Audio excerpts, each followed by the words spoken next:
өнөөдрийн зочноор хуульч инх хоёр оролцох болно. Танд өдрийн дөрөв. Өдрийн мэнд. Тэгэхээр өнөөдөр бид хоёр хууль болон ёс суртахууны тухай хөндөж ярина. Тэгэхээр танаас эхний асуулт бол ер нь ёс суртахуун үйлчлэхгүй байгаа газар хууль бий болсон гэж ярьдаг тийм үү? Үүнийг тайлбарлаач та. Ер нь бол хууль гэдэг маань хүний өөрийнх нь бүтээл. Ёс суртахууныг хүн бүтээгээгүй. Өөрөөр хэлбэл бид нар ч одоо ухамсар анхдагч уу, матери анхдагч уу гэж нэг ярьдаг үстэй. Нөгөө дахиад өндөг хоёрын аль нь анхдагч бэ гэж эцэд төгсгөлгүй нэг ярьдаг шиг. Ёс суртахуун гэдэг бол ерөөсөө цэвэр хүний хүн болохын навд. Хүн ухамсартай амьтан болохын навд. Төрөлхөөс нь бий болсон тэр хэм хэмжээ.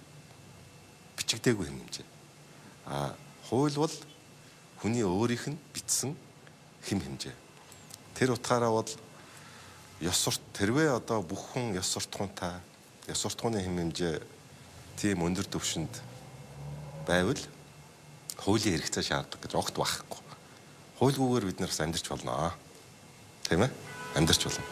Гэтэл харамсалтай нь хүн гэдэг чинь өөрөө бурхан читгэр хоёр хүн дотор хамт явж идэг. Тийм ээ?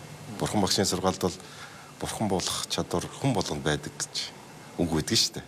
Тийм ээ? Тэрнтэй адилхан нөгөө талд нь хар бараан тэр сүудэртэй тал нь хамт байдаг учраас тэр хар сүудэртэй талыг зөвхөн ёс суртахуун буюу тэр ариун нандин зүйлд нь даатгаж орхилгүй бас албадлагын хүчээр хязгаарлаж зогсоож дэлгэрүүлэхгүй байх зорилгоор л хуулийг л бүтээлээ л дээ.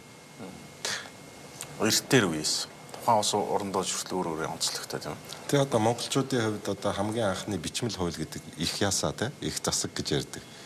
Одоо яг монгол бичгээр бичих юм бол тэр чинь их ёс гэж уншигддаг. Эртний Ром латин хэлэнд бол юс гэж байгаа. Өөрөөр хэлбэл энэ одоо ёс жус шударгас гэсэн үг шүү дээ. Тэгээд цаашлбал хууль гэсэн үг. Энэ үгүүд бас адилхан байгааз нэр томьёо. Монголын үг нь эртний тэр одоо Ромын одоо бий болгосон тэр шударгас ёс гэдэг үгнүүтэй яг адил гэсэн. Тэгэхээр ёс гэдэг бол ерөөсөө тэр монголчуудын хувьд бол одоо дээд хууль, дээд оюун санаа, дээд эрхэмлэх үнэт зүйл гэсэн утга ба шүү дээ. Тэгэхээр эндээс болболоод ёс заншил, ёс дадал, ёс суртахуун, ёс зүй гэд салаалаад тэр одоо Монголын одоо тэр онцлог одоо тэр өгүүд бас бий болсон юм шиг. Тэр утгаараа бол тэр бичмэл хуулиас өмнө тэр ёс гэдэг зүйл бол монголчуудын хувьд бол бичигдээгүй дээд хууль байсан. Өөрөөр хэлбэл бие биентэй одоо тэр үнэн шударга байх, эцэг гэхээ ачлах, үр хүүхдтэй илбэрэлтэй байх, эрхийг сурахаар бэрхийг сурах, тийм ээ? 7 хэмжиж нэг огтлох. Тэргээд одоо Монголын тэр зүр зэцэн үг бол тэр чигээрээ одоо ёс суртахууны философи тэр чигээрээ хуйлууд тахгүй. Тэр хүүхдийг багаас нь үлгэр ярьж зүр зэцэн үг зааж ийн гэдэг бол тэр хүн болох хувьд тийм ээ? Хүнийг одоо хүн болох гэдэг шүү дээ. Тэр хүн болох гэж монголчуудын хувьд бий болгосон тэр үнэт зүйл. Хэрвээ тэр үнэт зүйлийг өөртөө өөрийн оюун санаандаа өөрийн одоо үлгэрлэл манлайлалтаараа эрхэм болгож чадах юм бол хүнд хуультай хуйлгүйгээр сайхан амьдраад явж болно. Ер нь хууль зөрчгүйгээр амьдарч явж болно шүү дээ. Тий. Эсвэл баг зөрчдөг ч юм. Тий. Одоо нэг юм үг байдаг шүү дээ. Сайхан амьдрахад юу саад болоод байна гэдгсэн чинь эрүүгийн хууль гэж. Тийм ээ?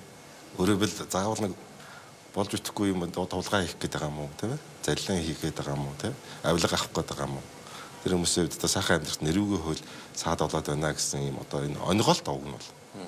Гэтэ нэг ийм одоо хүртэл одоо байна, тийм ээ? Тийм учраас одоо хүн төрлөختөн бол тэр бичмэл хуулийг улмал илүү боловсронгуй болохгүй бол улмал илүү чамбааруулах гал хим хэмжээ гаргаал байдаг. Энэ бүхэн юу хэлж байгаа гэхээр ёс суртахуун муудчаар л аргаа бараал гаргаад байгаа хэрэг шүү дээ. аргаа аваад бүр ар гэрийн амьдрал руу хүртэл орж штэ. Тийм ээ. Одоо гэр бүлийн хуулийн өөрчлөлт явж илээ. Гэр бүлийн хууль уг нь бол тэр хууль дотор эцэг гэх нь хүүхдээ сайн хүн болгож төлөвшүүлэх үүрэгтэй эдгэрсэн заалтын уг нь бол хэрэг байхгүй шүү дээ уг нь. Хуульд бичснээр одоо хуулиа хэрэгжүүлээд одоо хүүхдээ хүмүүжүүлдэг, хуулиа хэрэгжүүлж хүмүүжүүлдэг тийм юм уг нь бол байхгүй, байх ёсгүй. Аргаа бараад л одоо зарим нэг нь үнэхээр болж утахгүй ачлалгүй байгаад байгаа учраас эн чинь бүр хариуцлагажуулж тийм ээ. Уг нь бол одоо тэр хүүхдээ аяж аваад тэтгэмж төлөх үүрэгтэй гэсэн тийм заалтууд уг нь бол хэрэггүй юм байгаа юм л та. Уг нь сайн сайхан байсан бол. Тэгээ болохгүй учраас одоо ингээд бүр хайр дурлал руу хүртэл ордог. Аргаа барж байгаа л хэрэг шүү дээ. Тэ. Тэгээ хууль гэдэг бол өөрөө тийм төгс нандин зүйл, юу ариун зүйл гэхээсээ илүү ер нь бол одоо хүн аргаа барсны одоо илэрл болж л гарч ирж байгаа л ийм л зүйл. Өнөөдөр одоо манай улсад бол одоо 1500 орчим хууль болон журмууд үйлчилж байна. Тэгээ 1500 хууль журмыг мэддэг, тэрийг бүгдийг судалсан жирийн иргэн байтугай хуульчж байхгүй. Тийм хуульч байхгүй. Тий. Тэгэхээр тэрийг заавал мэдэх биш. Ерөөсөө тэр өөрийнхөө одоо эрхэм оршихугаараа тэр 1500 хуультай хуульгүйгээр өөрөө ямар нэгэн байдлаар зөв байгаад өөрөө зөв үлгэрлээд явж хахад бол хуулийн бол уг нь хэрэггүй л дээ. Ёс суртахуунаар зохицуулж болохгүй учраас албадлага хэрэгжүүлэх гэж байна шүү дээ, тий. Тухайн өргөдөл болсон эмэгтэй хувьд ч юм уу хүүхдэд асрахгүй тэтгэмжийг өгөхгүй байгаа учраас энэ хүнийг албадаад өгөөч л гэж ирж байгаа. Хэлбэр шүү дээ, тийм. Ёс суртахуун бол заавал хоёр дахьч гадны өвчин зүйлээр алавдуулдгүй өөрөө одоо би байдаг тийм одоо үнэт зүйл шүү дээ. Тэгэхээр одоо нийт жишээ бол жишээлбэл ёс суртахууныг одоо хамгийн өгөөсгч тод одоо философч байсан. Энэ ёс суртахуун буюу ийм ариун нандин зүйл гэж байхгүй. Хүн гэдэг чинь угаасаа одоо тэр дотор нь ад гэдэг юм заавал байдаг юм аа. Бүтэхгүй тийм ээ. Ёс суртахуун гэдгийг чинь зүгээр энэ нэг хүн нөгөө хүнээ өөрийнхөө өрсөлдөгчийг намнах гэж зохиомл гаргаж ирсэн ийм л ойлголт. Зориуд өрсөлдөгчөө чи бол ёс суртахуунгүй. Чи бол бүтэхгүй хүн. Би бол илүү гэж харагдах зорилгоор илүү өөрийнхөө нийгэмд үнэлүүлэх тэр хэрэгцээ гэх үү, амбиц гэх үү, шунал гэх үү, тачаал гэх үү, тэр одоо тэр сэтлээс бий болсон зүйл юм аа. Тиймээс тэрнээс биш тийм ёс суртахуун гэдэг тийм ариун нандин зүйл бол бас байхгүй гэж үгүйсгдэг байсан нөхөр байгаа. За нөгөө талдаа бол ер нь бол энэ ёс суртахуун гэдэг чинь үнэхээр одоо бодиттой байгаа. Одоо хэдхэн үгүүд байна. Үнэн гэж юм байна. Одоо шудраг ёс гэж зүйл байна. Ёс суртахуун гэж үг байна. Зөв байх гэж үг байна. Энэ үгүүд яг барих барьц ингээ байхгүй. Одоо хоёлаа энэ аяг ус шиг энийг амталж чадахгүй. Хүний нүдэнд шууд харагдахгүй, тэмтрэгдэхгүй, имэрэгдэхгүй, хазагдахгүй. Тэгтээ үүсгэцдэг. Үүсгэдэг. Ёс суртахуун бол өөрөө яг тийм өөрөө үнэт зүйл. Хамгийн одоо тэр идеал үнэт зүйл гэдэг маань өөрөө тэр л дээ. Тэгээ энийг бол бас нөгөө хүмүүс олон зүйлүүдтэй хольж утгадаг. Жишээл хайртай хольж утгадаг. Хайр дурдалтай хольж утгадаг. Тэгэхээр Эрик Фром бол хайрлах урлаг гэд номон дээр энийг бол их гоё хэлсэн байдаг. Хайр гэдэг бол дотроо хоёр янз. Ухамсартай, ухамсаргүй. Ухамсаргүй хайр гэдэг бол хүүхэд нь хүн алдсан байсан ч тэр хайр нь унтардгүй, бүхдэггүй, хайрласаар байгаа тэр эхийн хайр. Тэр эхийн хайр. Тэр эхийн хайрууд ерөөсөө ухамсаргүй хайраа. Харин муу муухай зүйл үйлдээд тэр муу хүн болж төлөвшүүл тэр хайр нь бүхдэг, унтардаг. Эсвэргээрээ зөв хүн болохын тухайтад ухамсартайгаар тэрийг хүмүүжүүлж байгаа. Тэр хайр бол ухамсартай хайр. Ухамсартай. Ёс суртахуун гэдэг тэр зүйл бол тэр ухамсартай хайр дээр бол ёс суртахуун яригдах юм аа. Тийм ээ? Тэр өөрөөр хэл одоо жишээлбэл тэр ёс суртахуунтай хүн болохын тухайтад хүүхдээ бодлогоор зөв хүмүүжүүлэх гэж хичээж байгаа.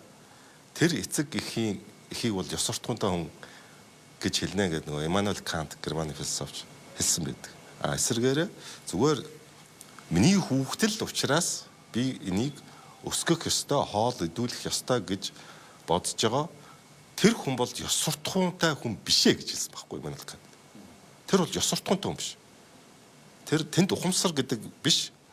Хайр гэдэг өөр ойлголт. Одоо үүргээ гэж ойлгож байгаа тийм өөрийнх нь эцэг их. Би одоо үүргээ хэрэгжүүлж байгаа гэж ойлгож байгаа утгаар хандж байгаа бол тэр бол журдийн асуудал. Харин бүр бодлоготойгоор миний үр хүүхэд зөв байх биш. Би зөв хүн болох юм шүү гэж бүр ингэ зойрж, тэмүүлж, хүсэж үйлдэж байгаа. Тэр үйлдэл бол ёс суртахуунтай үйлдэл юм а гэж ялгсан байдаг. Та одоо эрдмийн ажилд 2000-ад оны ихэнх үед энэ ёс суртахууны талаар ном бичсэн байна л да. Түүний дараахан ер нь бас хуулиудын ёс зүйн тухай хуулиуд батлагдсан гэж ярьж штэ. Энэ талаар үзэхшсэн байгуулаач. 2000 онд төрийн албан агч ёс зүй гэдэг 2000 онд ном гаргаж ирсэн. Тэр үед яг ёс зүйн одоо кодекс юмнууд төрийн захиргааны албан дээр бол байгаагүй. Хуулиуд бол ерөнхийдөө бол байсан. Тэгээд тухайн үед яагаад сонирхож судалсан байхээр илүү хууль гэдэг бол одоо тийм бичмэл зүгээр тийм текст өгүүлэр бол биш. Хуулийг заавал тэнд нэг юм бодож, нэг юм зориж, тэнд нэг юм сүнс байдаг байхгүй. Үзэл санаа гэж. Концепт гэж ярьдаг. Юу хүсэж, юу бодож тэр одоо юу зүйлийг амьлуулад байгаа вэ гэдэг асуудал байна. Тэгээд тэрийг сонирхоод үзэхээр хүссэн үсээгүй тэр ёс суртахуун гэдэг зүйл рүү ороо авчиж байгаа. Өөрөөр хэлбэл одоо саяны хэлж байгаачлан ёс суртахуун хууль гэдэг бол яг ийм одоо ийм эсрэг тесрэг одоо үйлчлэлтэй байдаг. Ёс суртахуун унаад байх тусам хууль их үйлдвэрлэгддэг. Өөрөөр хэлбэл албадан хүчээр тэр одоо харилцааг зохицуулах гэж ирнэ гэсэн үг. Ёс суртахуун одоо сайн байвал тэр хуулийн хэрэгцээ шаардлага гууд улам бүр одоо багасаад одоо болоод ирнэ. Яг тэгэхээр тэр заавал албадан хүчээр билүүлээд байхгүй тэр хэм хэмжээнүүд үйлчлдэг. Тийм учраас энэ хоёр бол ийм жингийн тухай дээр тавьж үзэх юм бол ингэж эсрэгцэж үйлчлдэг. Соронзон ийм одоо зүйл байгаа даа. Ёс суртахуун хууль гэдэг бол. Тэгээ манай яг хуулиудыг аваад үзэхээр сонин л доо нэг бодлын сарамсмаар аюу олон одоо болохгүй. Ер нь бол хуулинч тийм болцсон байдаг, хуульчт нь бас их тиймэрхүү болцсон байдаг. Ер нь одоо болохгүй. Оройтой. Үгүй гэдэг үгүүдийг аюу сайн мэддэг ш хуульч нар. Ер нь ярилцахад бол ер нь тийм Хөргөс албадлагын тэр болохгүй. юм заалт. Энэ болохгүй. Тийм учраас нөгөө нийгмийн одоо хөгжил гэдэг юм уу? Урагшин чангаасан юмн дээр бол инженерүүд, эдийн засагч нар бол аюу ихтэй малхам хийдэг.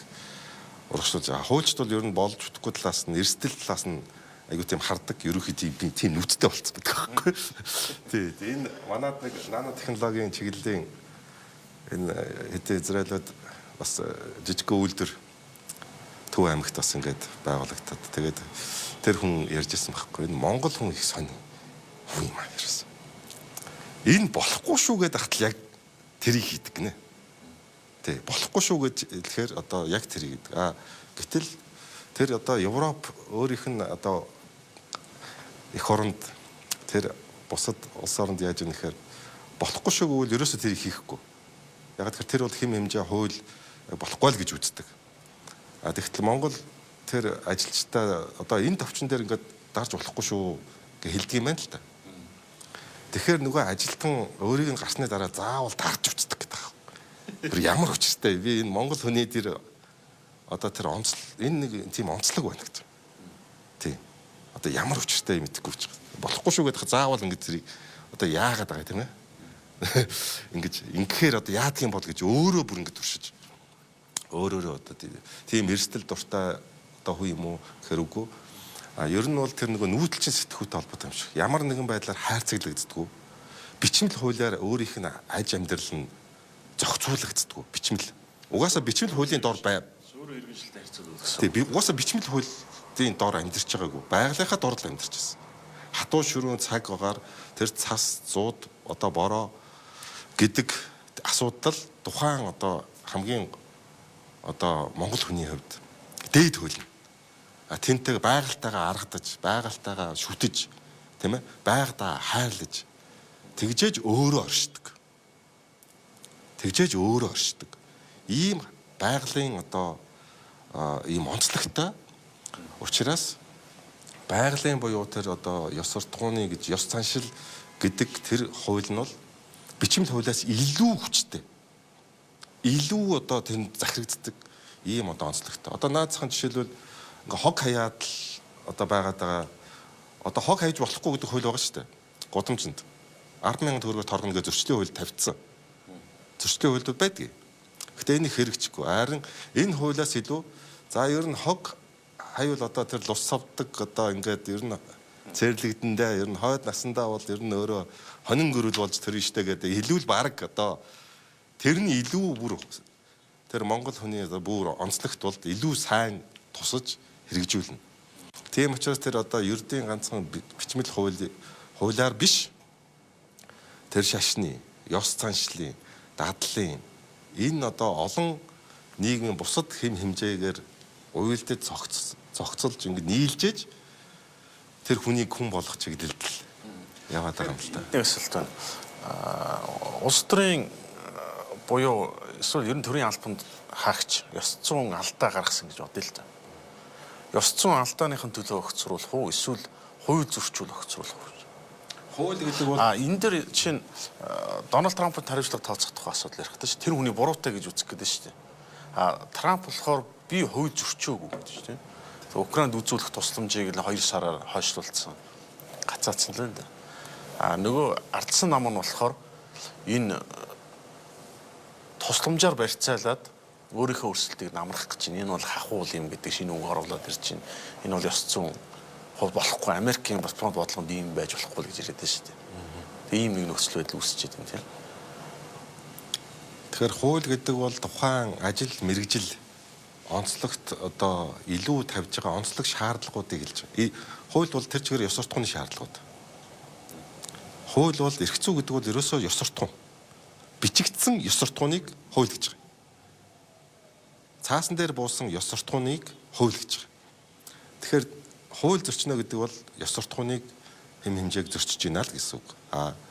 Улс төрийн болон одоо бизнесийн одоо мэрэгжлийн одоо жишээл хуульчин гэдэг юм уу сэтгүүлчин гэдэг юм уу ийм одоо ёс зүйн шаардлагуудыг бол онцлогоор нь бол тавьж байгаа. Улс төр дээр бол ялангуяа бол их онцлог шалгууруудыг тавьдаг. Яагаад улс төр дээр тавьж байгаа нөхөр тэр нь өөрөө төр учраас.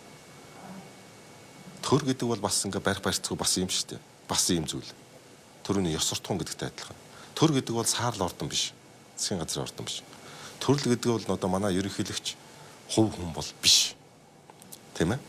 Энэ бол одоо институт буюу үнэт зүйл энэ одоо нэг бие махбод байгаад байгаа байхгүй юу? Энэ яаж хүчтэй байж амилдаг гэхээр энийг дотор байгаа хүмүүс амилуулдаг. Өөрөөр хэлбэл төрийн албаа агчид улс төрчид тэр төрийг хүчтэй байх уу, хүчгүй байх уу гэдэг хувь заяаг шийддэг. Одоо өнөөдөр жишээлбэл ордон руугаа дайрыг, нураая, устгая гэж ард түмний нэг хэсэг яагаад ийм одоо бүр экстрим гэж хэлж болох вэ? Хуулийн хан хэрмээс давж өөрөө шоронд орох ийм одоо гэмт үйлдэл байгаад байхад хийж гэнэ вэхээр үнэхээр тэр шүтэж одоо тэр шүтэгдэх хэвээр эрхэмлэгдэх хэвээр тийм байж чадахгүй тийм үү? Тэр одоо хэмжээнд нь байж чадахгүй. Тэр нэрийг нь дааж чадахгүй. Унгаад одоо аргаан бараад байгаа учраас зарим хүмүүс маань бас иргэд маань ийм одоо экстрим алхам хийж эхэлж шаардлага тавьж эхэлж итгэхээ болж шүү дээ. Итгэхгүй шүү дээ. Итгэлцэл байхгүй болж ирж байна тийм үү? Ерөөсөө хүч гэдэг юу гэсэн хүч гэж яриад байгаа юм. хүч гэдэг маань ерөөсөө юу байх гэхээр хүсэл зориг. Олон нийтийн хүсэл зоригийг одоо ард түмнийхээ тэр ихтгэл дэмжлэгийг олж авсан тохиолдолд хүч байна. Тэрнээс юрдөө урдаа хууль барьчаал ганцхан хуулийн аргаар нударгаар асуудлыг шийдэг төр ёс төрийг удирдна гэдэг ийм бол огт боломжгүй өгөөд энэ дандаа буруугаар төгсөж ирсэн. Дарангуул руу эсвэл цус урсгаж төгссөн. Дандаа буруугаар.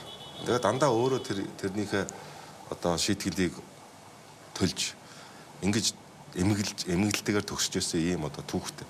Тийм учраас тэр хоосон зүйл биш шүү дээ.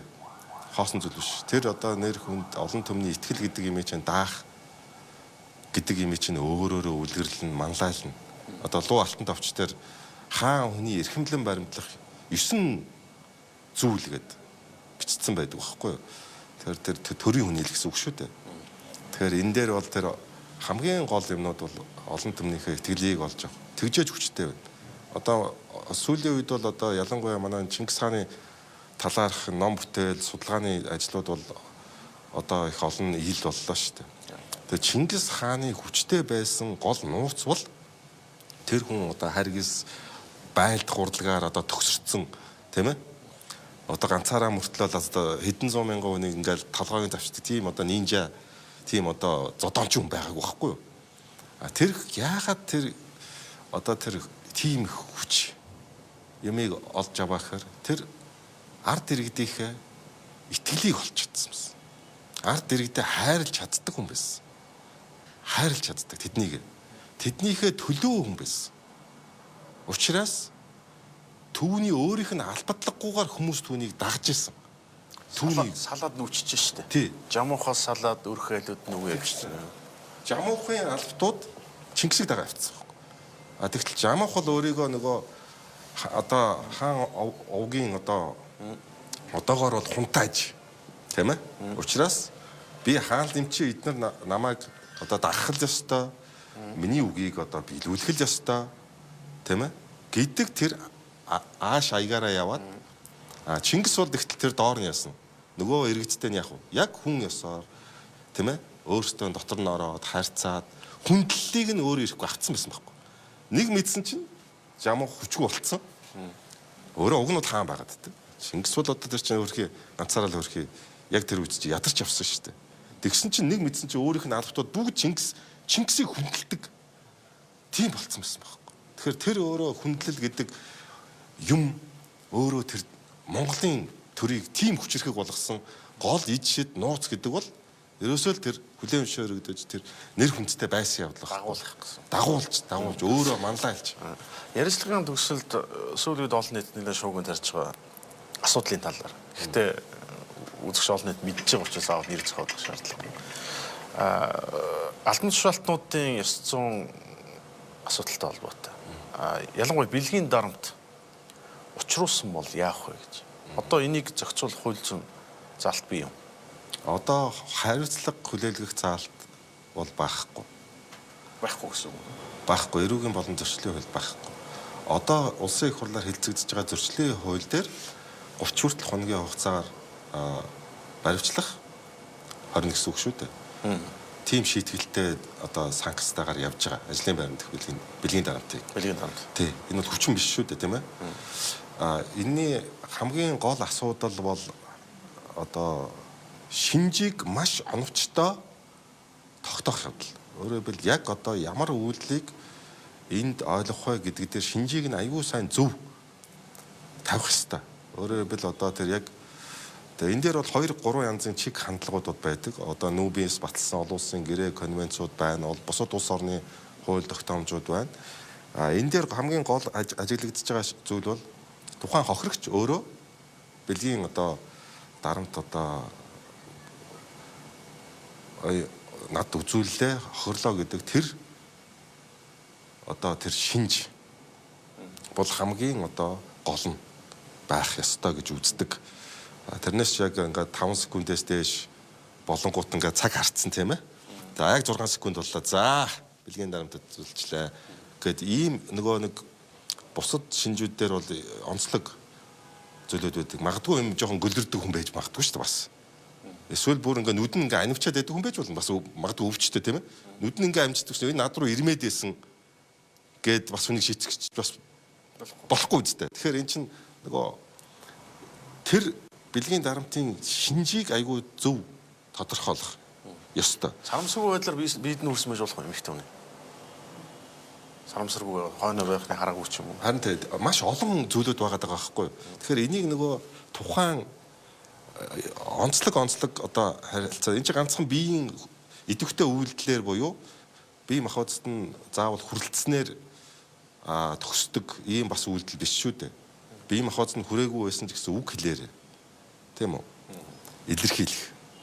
Одоо насан туршидын онгоо ярих. Хүртлийг бэлгийн дарамт оруулдаг олон улсын одоо хэллэгээрээ. Тэгэхээр одоо манай энэ комедиг нь залуучууд бол ер нь тэгээд баг 90% нь тийм ярьдаг юм билээ шүү дээ. Тэ ер дандаа нэмэх 18 зүйл яриад байгаа байхгүй. Тэгэхээр жишээл тэр залуучуудын үйлдэл буюу тэр одоо онгоо ярих гэх юм уу, маазрах гэх юм уу, хошигнох гэх юм уу. Энийг жишээлбэл бэлгийн дарамт гэж үзэх үү, үзэхгүй юу? Тийм ээ. Зүгээр ингээд одоо ийм насан туршидын шинжтэй зүйлийг үгээр илэрхийлсэн бол хэрвээ бичсэн бол тэдний үйлдэл бас ороод ирчихэж байгаа байхгүй. Тэдний үйлдэл. Зүгээр одоо та бүхэн ярьж байгаа нэг онгоо ярих үйлдэл бас ороо авчиж байна гэсэн үг. Тэгэхээр тэр онгоо ярихаас жишээлбэл энийг яаж зарим юмээс салгах уу, тийм ээ?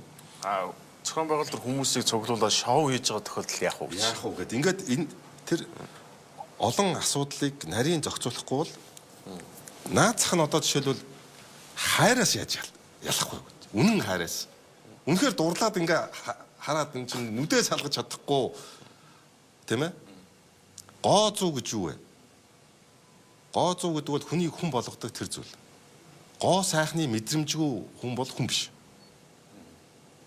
Хүний чинь онцлог нь бас гоо сайхан энэ ямар гоё зураг вэ?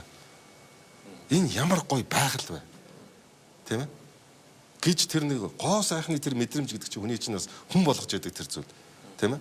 Тэгтэл үнэнхүү ингээд дурлаад тэр шүлэг хүчээд байгаа тэр чойномгоо ямар гоё шүлгүүд бичиж чинь тийм үү? Оруулж чинь тий.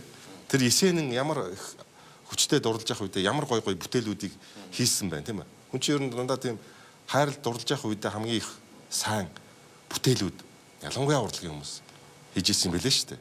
Эсвэл хайр дурлал нь бүтлгүүтгэрээ бас шатгаараа бас их тийм төгс төгөлдөр тийм бүтээлүүд хийж ирсэн. Одоо зөрчлийн хууль шинээр оруулах юм байна тийм ээ. Тэгэхээр энд гэхдээ ямар тохиолдолд юу гэж үзэх вэ гэж нарийн зааж өгнө гэсэн үг. Гол энэ асуудлыг л айгүй хууль тогтоогчд маань их зөв мэдэрч тэр шинжийг их зөв тодорхойлохгүй бол магадгүй хайрыг хуулиар зохицуулах гэдэг нь шүү дээ. Энд чинь бас нэг энэ дотор хэлмэгдэж магадгүй.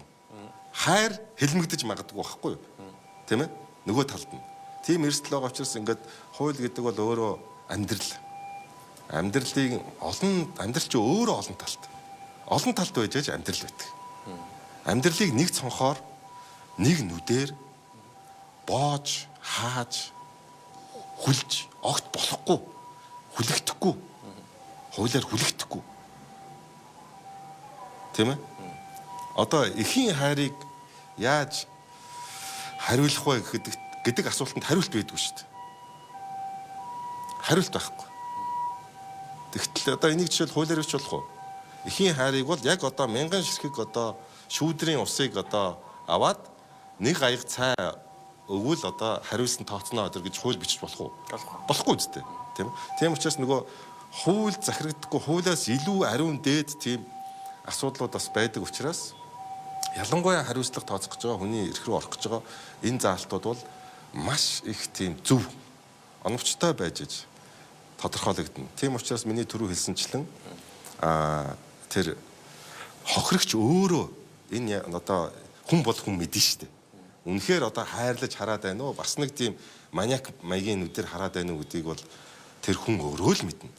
Тэгэхээр тэр хохирогчийн өөрийнх нь тодорхойлсноор тэр шийдэх гэдэг тэр одоо шинж бол одоо хамгийн одоо гол үйлчлэх хэвээр. Тэгээд савлд бол сайн муу талууд бол үргэлж гардаг. Гэр бүлийн хүчирхийллийн хуулийг сая 16 оны намар батлаад хэрэгжүүлж хахад айгүй их асуудал гарч ирсэн.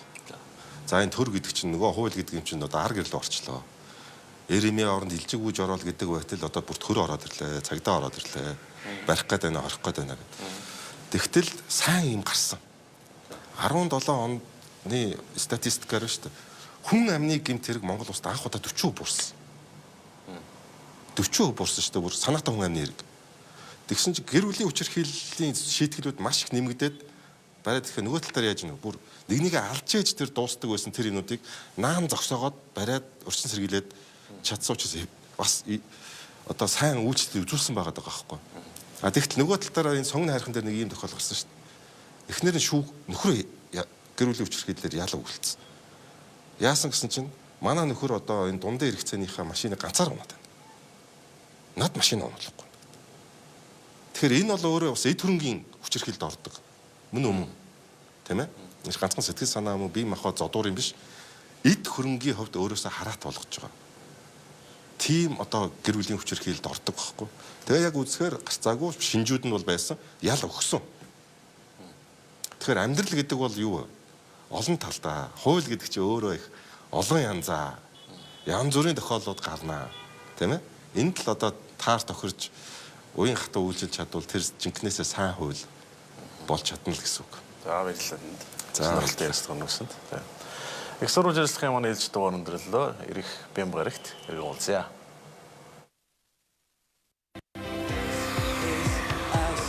Жаргал фронт бол мэдээлсээр байгаа.